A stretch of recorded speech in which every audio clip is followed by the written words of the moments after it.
Hello viewers, जय हिंद। आप सभी का अनअकैडमी आईएएस ऑफलाइन सेंटर के यूट्यूब चैनल पर स्वागत है। सो फ्रेंड्स, भारत की एक सबसे बड़ी डिसएडवांटेज है, वो है हमारा कॉम्प्लिकेटेड नेबरहुड। जिस तरीके के क्योस इंडिया के पड़ोसी मुल्कों में है, पाकिस्तान की तो हालत आप सभी को पता है, लेकिन नेपाल, मालदीव्स, म्यांमार और Bangladesh, all these countries are having a huge amount of crisis. और क्योंकि आप ज्योग्राफी को बदल नहीं सकते हो, इसलिए इंडिया को इन कंट्री के केओस की वजह से एक नेगेटिव इम्पैक्ट झेलना पड़ता है। यूनाइटेड स्टेट्स वर्ल्ड का एक बहुत बड़ा पावर इसलिए बना because of its geography, because उसके पास इस तरीके का डिसएडवांटेज नहीं था।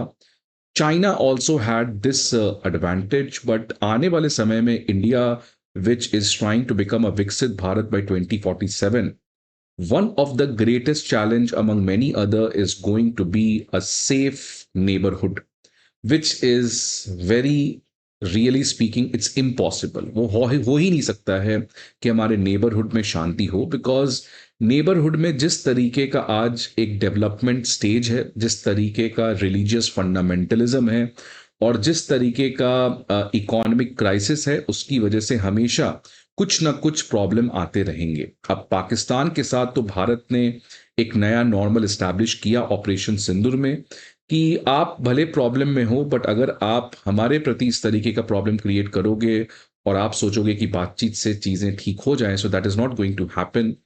If you throw bricks at us, we will throw BrahMos at you. So that is the new normal which Prime Minister Modi has established with Pakistan. But अब एक और जहां पर हमें फोकस करना पड़ेगा, और वो भी अर्जेंटली, और इनफैक्ट भारत ने अपना फोकस स्टार्ट भी कर दिया है, वो है बांग्लादेश। बिकॉज बांग्लादेश और भारत के बीच में बहुत अच्छा रिश्ता था और काफ़ी स्टेबल था ये हमारा नेबरहुड। लेकिन जब से मोहम्मद यूनुस की इंटरिम गवर्नमेंट आई है, उसके बाद से बांग्लादेश में again chaos, anarchy, religious fundamentalism, ये सभी बढ़ चुका है।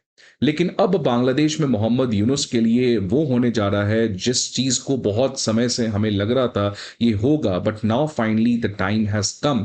क्योंकि अब प्रोबेबली बांग्लादेश में एक आर्मी कू होने जा रहा है, बिकॉज इस समय जो आर्मी चीफ हैं वो इस समय एक मोर्चा खोल दिए हैं बांग्लादेश के मोहम्मद यूनुस के अगेंस्ट, जिसकी वजह से एक बहुत बड़े इमरजेंसी संकट में बांग्लादेश यहां पर जाते हुए नजर आ रहा है। अब फ्रेंड्स, न्यूज देखिए क्या आ रहा है कि जो बांग्लादेश के आर्मी चीफ है, उन्होंने एक अर्जेंट मीटिंग बुलाया है कि अगला प्लान ऑफ एक्शन को डिसाइड करने के लिए। फ्रेंड्स देखिए, कभी भी आपने भारत में इस तरीके का न्यूज नहीं सुना होगा कि इंडियन आर्मी चीफ इस तरीके का अर्जेंट मीटिंग बुलाते हैं, बिकॉज हमारे आर्मी हमेशा हमारे सिविलियन गवर्नमेंट के कंट्रोल में रहता है। लेकिन बांग्लादेश, पाकिस्तान, म्यांमार, इस तरीके के कंट्रीज में ये कॉन्सेप्ट है नहीं। बट इस समय बांग्लादेश के आर्मी चीफ काफी ज्यादा एक्टिव हो रहे हैं, उन्होंने अर्जेंट मीटिंग बुलाया है। ऑल्दो डेमोक्रेसी के प्रिंसिपल से ये अच्छी चीज नहीं है, बट इंडिया के फॉरेन पॉलिसी के हिसाब से, इंडिया के नेशनल सिक्योरिटी के हिसाब से, this is a excellent mind blowing news. और इनफैक्ट बांग्लादेश के आर्मी चीफ का इस तरीके का एक्टिवेट होना, इसमें क्या भारत का भी कोई हाथ है, इसके बारे में भी आज इस सेशन में हम लोग बात करेंगे फ्रेंड्स। बट आर्मी चीफ जो है, उन्होंने क्लियर कट कह दिया है कि यूनुस जो है वो इलेक्शंस को डिक्लेयर कर जल्द ही जल्द, बिकॉज यूनुस का काम ही था कि एक फ्री एंड फेयर इलेक्शन करवाने का। लेकिन जब से वो पावर में आए हैं तो पावर की लत उनको लग चुकी है, और अब वो किसी तरीके से इलेक्शंस को बार बार डिले कर रहे हैं। और इसी इंस्टेबिलिटी की वजह से आर्मी चीफ को लगता है कि फॉरेन इंटरफेरेंस बहुत बढ़ेगा, बिकॉज ऑलरेडी आज आर्मी के बहुत ज्यादा सेक्शंस को लगता है कि यूनुस जो है वो एक पपेट बन चुके हैं फॉरेन एजेंसीज का। यहाँ पे पपेट और फॉरेन एजेंसीज का मतलब चाइना के, टर्की के, पाकिस्तान के। तो ये कंट्रीज आज मोहम्मद यूनुस को एज अ पपेट यूज कर रहे हैं कि कैसे बांग्लादेश में अपने नेशनल इंटरेस्ट को फुलफिल किया जाए। और इसी चीज से खफा इस समय बांग्लादेश के आर्मी चीफ हैं, और इसीलिए आर्मी चीफ ने एक हिंट दे दिया है कि प्रोबेबली आने वाले समय में कू हो सकता है। बिकॉज देखिए उनका स्टेटमेंट क्या, उनका स्टेटमेंट है, I can see a potential threat to the independence and sovereignty of the country. आप देख सकते हैं कि उनको लगता है कि देश को खतरा है देश की इंडिपेंडेंस और सॉवरेनिटी से। I have no other aspirations, मेरे और कोई डिजायर्स नहीं है, मेरा बस एक ही मन है कि देश जो है वो सेफ हैंड्स में हो। मतलब ये क्लियरली कहना चाहते हैं कि मोहम्मद यूनुस वो व्यक्ति नहीं है। Safe hand means it should lie at the shoulder of army chief. बहुत ज़्यादा तमाशा ऑलरेडी हो चुका है पिछले 7 से 8 महीने में। मैं आपको वार्न करना चाह रहा हूँ एडवांस में कि ऐसा ना हो कि कल आप बोलो कि मैंने आपको इसके बारे में वार्निंग नहीं दिया था। सो फ्रेंड्स, एक तरीके से डायरेक्टली आर्मी चीफ बांग्लादेशियंस को कह रहे हैं कि आप मोहम्मद यूनुस के साथ समझ जाएँ कि किस तरीके से मोहम्मद यूनुस जो हैं वो फॉरेन एजेंसीज़ के बेसिस पे अपने देश को बर्बाद करने में लगे हुए हैं। अब ये एक तरीके का जो क्लियर ब्रेकडाउन यहाँ पे आर्मी चीफ और इंटरिम गवर्नमेंट के बीच में होते हुए नजर आ रहा है। इसके और भी बहुत सारे कारण है, बट एक बहुत इमीडिएट कारण है, बिकॉज ये जो व्यक्ति आप देख सकते हैं, इनका नाम है वेकर उज जमा और ये बांग्लादेश के आर्मी चीफ हैं। इनको जून 2024 में अपॉइंट किया गया था। उस समय शेख हसीना थी, तो ये शेख हसीना के काफी ज्यादा करीब थे। ऑल्दो जमन ने लास्ट मोमेंट पे शेख हसीना की मदद नहीं की, बट एक बात क्लियर था कि जमन एक बैलेंस्ड लीडर है और इनका कहीं ना कहीं टिल्ट जो है वो इंडिया के प्रति है। और यही चीज इस व्यक्ति मोहम्मद यूनुस को समझ नहीं आ रहा था। इनफैक्ट मोहम्मद यूनुस इस व्यक्ति को कब से हटाना चाह रहे थे। और अब रिसेंट टाइम्स में क्या हुआ है कि एक नया फैक्शन है आर्मी के अंदर, बांग्लादेश के आर्मी के अंदर, जिसको लीड कर रहा है इस समय फैजुर रहमान। तो बांग्लादेश के जो इंटरिम गवर्नमेंट के हेड है मोहम्मद यूनुस, उस इस फैजुर रहमान को काफी ज्यादा सपोर्ट कर रहे हैं। और इनफैक्ट लास्ट वीक क्या हुआ कि नेशनल सिक्योरिटी एडवाइजर को मोहम्मद यूनुस ने अपॉइंट किया, जिसका नाम है खलीलुर रहमान। और खलीलुर रहमान और फैजुर रहमान की एक गुप्त मीटिंग होती है, क्लोज डोर मीटिंग होती है। और इस मीटिंग में प्रोबेबली यूनुस ये चाहते हैं कि कैसे ये सब मिलके इस वेकर उस जमान को रिप्लेस कर दे। तो वेकर उस जमान उस चीज का वेट नहीं करना चाहते हैं। वो पहले ही एक मिलिट्री कू करके बांग्लादेश के आर्मी चीफ को, बांग्लादेश के इंटरिम गवर्नमेंट को यहां से हटाने का प्रयास कर सकते हैं। और इसी की वजह से भारत के लिए ये एक बहुत बड़ा एक्सीलेंट न्यूज बनते हुए नजर आ रहा है। अब फ्रेंड्स, वेकर उस जमान का जो ये कहना है कि देश की इंडिपेंडेंस और सॉवरेंटी खतरे में है, इनका कहना एब्सोल्युटली करेक्ट है। बिकॉज जिस तरीके से मोहम्मद यूनुस ने जानबूझकर एंटी इंडिया के तहत अपने कंट्री को फॉरेन लोगों को बेच देने का प्रयास किया है, ये बांग्लादेश के लिए बहुत ज्यादा खतरे में पड़ सकता है।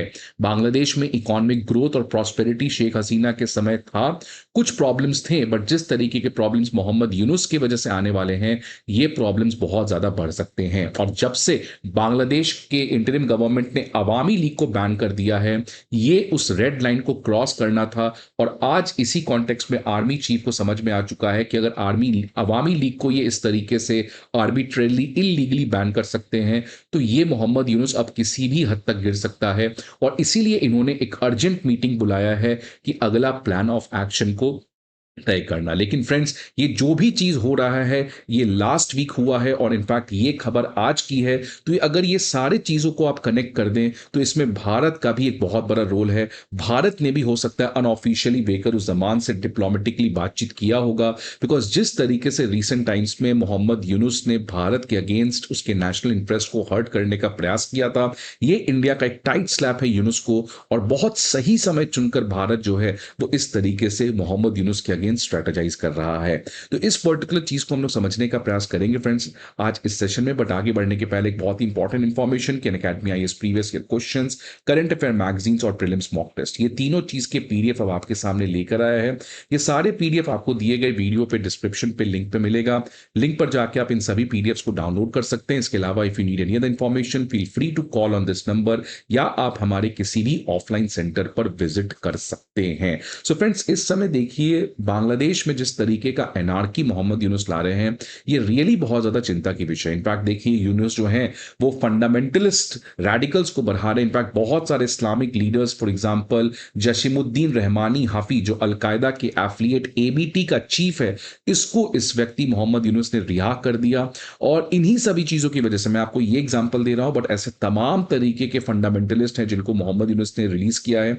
और इसीलिए, और ये ऑब्वियसली होना भी था फ्रेंड्स, बिकॉज शेख हसीना को हटाने का एक बहुत बड़ा कारण था कि शेख हसीना जो है वो बांग्लादेश को सेक्युलरिज्म के पाथ पर चलाना चाहती थी। बट मोहम्मद यूनुस जो है, जिनको लाया गया है, वो वही लोग लाए हैं जो बांग्लादेश को शरीयत या रिलीजियस एक्सट्रीमिज्म की तरह से चलाना चाहते हैं। और इसीलिए मोहम्मद यूनुस जो है वो आर्मी में भी रिलीजियस एफिलिएशंस को लाने का प्रयास कर रहे हैं। तो फ्रेंड्स, बांग्लादेश जो है उसमें एक फंडामेंटल नेचर, जो सेक्युलरिज्म, जो बंगाली नेशनलिज्म, उससे हटकर इस्लामिक नेशनलिज्म, शरीयत, इसके थ्रू चलाने का प्रयास हो रहा है। और ये प्रॉब्लम जो है वो यूनुस की वजह से आ रहा है, जिसकी वजह से इंडिया के लिए प्रॉब्लम क्रिएट हो सकता है। बिकॉज इसी कारण है कि पाकिस्तान के साथ, टर्की जैसे कंट्री के साथ आज बांग्लादेश की काफी अच्छी दोस्ती है। फ्रेंड्स देख सकते हैं कि अब जब भारत ने टर्की के अगेंस्ट रिटेलिएशन स्टार्ट किया, बिकॉज टर्की ने पाकिस्तान को खुलेआम ऑपरेशन सिंदूर में मदद किया, तो अब टर्की जो है वो बांग्लादेश के थ्रू इंडिया के अगेंस्ट एक और फ्रंट खोलने का प्रयास कर रहा है। फ्रेंड्स आपको शायद ये खबर आई होगी कि टर्की की एक बहुत बड़ी एनजीओ जो एर्डोगन की पार्टी से लिंक्ड है, ये ढाका में एक्टिव है इस समय, और इसने एक नया मैप निकाल दिया। उस मैप का नाम है ग्रेटर बांग्लादेश। और इस ग्रेटर बांग्लादेश का मैप देख सकते हैं, इसमें बांग्लादेश तो है ही, लेकिन इसमें बिहार है, वेस्ट बंगाल है, पूरा नॉर्थ ईस्ट है, ये सारे स्टेट्स कवर है, और साथ ही पूरे नॉर्थ ईस्ट और साथ साथ जो म्यांमार का अराकन रीजन है, ये वाला एरिया भी कवर्ड है। तो देख सकते हैं आप, इसमें म्यांमार का अराकन स्टेट, बिहार, झारखंड, उड़ीसा और entire north east region of India है। तो ये ग्रेटर बांग्लादेश का एक कॉन्स्पिरेसी टर्की जो है वो बांग्लादेश में लॉन्च किया है। ऑब्वियसली यूनुस का इसमें पूरी तरीके से यहाँ पे सपोर्ट है। तो ये टर्की, यूनुस और पाकिस्तान का एक ईविल ट्राइलैटरल एक्सेस यहाँ पे बनते हुए नजर आ रहा है। और ये फ्रेंड्स तब हो रहा है जब ऑलरेडी यूनुस ने शी जिनपिंग के सामने जाकर कहा था कि इंडिया के नॉर्थ ईस्ट स्टेट्स जो हैं ये कंप्लीटली लैंडलॉक्ड हैं, ये अगर किसी भी तरीके से एक्सेस कर सकते हैं तो वो बांग्लादेश की मदद से कर सकते हैं। तो already Muhammad Yunus north east में इंडिया के अगेंस्ट प्रॉब्लम क्रिएट करना चाहते थे। आपको पता है सिलीगुड़ी कॉरिडोर के पास बांग्लादेश में अब चाइना का एक एयरबेस भी बनने वाला है। तो जिस तरीके से फ्रेंड्स यूनुस जो है वो फॉरेन लीडर्स को थ्रू इंडिया के अगेंस्ट प्रॉब्लम क्रिएट करना चाहते हैं, यही वेकरुज़्ज़मान कह रहे हैं कि आज बांग्लादेश की इसी कमजोरी का ये फॉरेन लीडर्स, फॉरेन कंट्रीज फायदा उठा रहा है, और Yunus have become a puppet of these leaders. और फ्रेंड्स देख सकते हैं रिसेंट टाइम्स में इंडिया के डायरेक्ट नेशनल इंटरेस्ट को हर्ट करने के लिए बांग्लादेश के मोहम्मद यूनुस जो हैं वो टर्की के ड्रोन्स को काफी ज्यादा मोबिलाइज करते हुए नजर आए। इनफैक्ट जब ऑपरेशन सिंदूर चल रहा था उस समय हमारे आर्म फोर्सेज ने एक रेड अलर्ट भी जारी किया, बिकॉज पाकिस्तान के आईएसआई जो हैं वो टेरर मॉड्यूल्स को वापस से बांग्लादेश के बॉर्डर में एक्टिवेट कर दिए हैं। और इसी के अगेंस्ट भारत जो है अब बहुत बड़ा रिटेलिएशन बांग्लादेश के साथ किया है। ऑलरेडी हमने ट्रांसशिपमेंट हब को कैंसिल कर दिया है। अब भारत ने बांग्लादेश को एक और टाइट स्लैप दिया है जब हमने इंपोर्ट बांग्लादेश से उसके ऊपर लिमिटेशंस लगा दिए। देख सकते हैं friends, India has limited now 42% of imports from Bangladesh, क्योंकि बांग्लादेश की इकोनॉमी में एक सबसे बड़ा सेक्टर है टेक्सटाइल सेक्टर, और टेक्सटाइल सेक्टर ही इंडिया को ये लोग बहुत भेजते हैं। अब भारत ने कहा है कि हम आपसे टेक्सटाइल सेक्टर खरीदेंगे ही नहीं, तो बांग्लादेश की इकोनॉमी बहुत बड़े प्रॉब्लम में आ सकती है। तो फ्रेंड्स यही चीज वेकरुज़्ज़मान कहना चाह रहे हैं, जो ऑब्वियसली इंडिया भी चाह रही है कि बांग्लादेश जानबूझकर unnecessarily they are trying to complicated it. Obviously ये लोग इंडिया को कमजोरी समझते हैं, लेकिन इंडिया ने बता दिया है पाकिस्तान के साथ कि किस तरीके के हमारे आर्म फोर्स कर सकते हैं। अब अगला जहां पर एनएसए अजीत डोवल का फोकस होना चाहिए, एस जयशंकर का फोकस होना चाहिए, वो है किस तरीके से बांग्लादेश में कुछ बड़ा हो सकता है। और ये ऑलरेडी हम लोग का प्लानिंग चल चुका है, बिकॉज शेख हसीना इस समय इंडिया में है और जल्दी उनका बेटा जो है वजीद जोइज में वो अब भारत आने जा रहा है, और इन दोनों के बीच में कुछ बातचीत होगी। ऑल्दो इस ऑब्वियसली इसमें बांग्लादेश के आर्मी चीफ भी इन्वॉल्व हो सकते हैं। तो एक बड़ा कॉन्स्पिरेसी अब भारत को यहां पे खेलना चाहिए कि किस तरीके से मोहम्मद यूनुस नाम के एक डिजीज जो बांग्लादेश के पॉलिटिक्स को इन्फेक्ट कर चुके हैं उससे इनको फ्री किया जाए, सो दैट इंडिया बांग्लादेश जो एक काफी स्टेबल स्ट्रॉन्ग रिलेशनशिप एंजॉय करते हैं, we get back, so that people of India and people of Bangladesh live safely, live peacefully, and live without Pakistan playing terrorism in both these countries. Friends आपके क्या views है इस particular news के बारे में? Please let me know the comment box. I hope आपको ये video अच्छा लगे। See you again some another video. Till then good bye and take care.